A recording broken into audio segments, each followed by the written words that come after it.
ભાવનગરમાં આવેલી bank of Baroda ફરીવાર વિવાદમાં આવી। ભાવનગરમાં આવેલી મોકળાજી સર્કલ પાસે બેંક ઓફ બરોડા જેની અંદર થોડા દિવસ અગાઉ મોટો કાંડ થયો હતો, ત્યારે આજે ફરીવાર એટીએમ કાર્ડ અને પાસબુક જેવા દસ્તાવેજ સળગાવતા 3 અધિકારીઓ આવ્યા સામે। જો વિગતે વાત કરીએ તો આખરે કોની મંજૂરીથી આ એટીએમ કાર્ડ અને પાસબુક જેવા દસ્તાવેજને જાહેરમાં સળગાવવામાં આવ્યા, તો તેની પરમિશન કોને આપી હતી? જો કોઈ આ દસ્તાવેજને લઈ કોઈ ફ્રોડ જેવો કિસ્સો બને તો તેનો જવાબદાર અધિકારી કોણ રહેશે, તે પણ એક સવાલ ઊભો થઈ રહ્યો છે।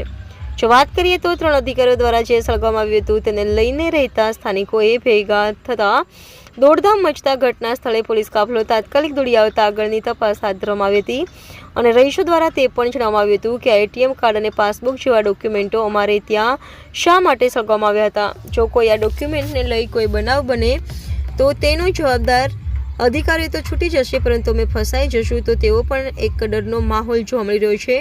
હવે જોવાનું એ રહ્યું કે આમાં ખરેખર સત્ય શું છે, તે એક ચર્ચાનો વિષય છે। રિપોર્ટર આશીષ પરમાર, ભાવનગર।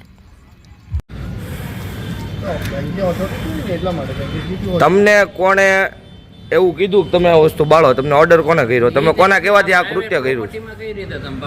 પ્રાઇવેટ પ્રોપર્ટીની વાત નહીં, આ તો પેલું સેમ કોમ્પ્લેક્સમાં છે એટલે સેમ કોમ્પ્લેક્સ આ કોમર્શિયલમાં ન આવે, આ ફ્લેટનું ઓલું છે।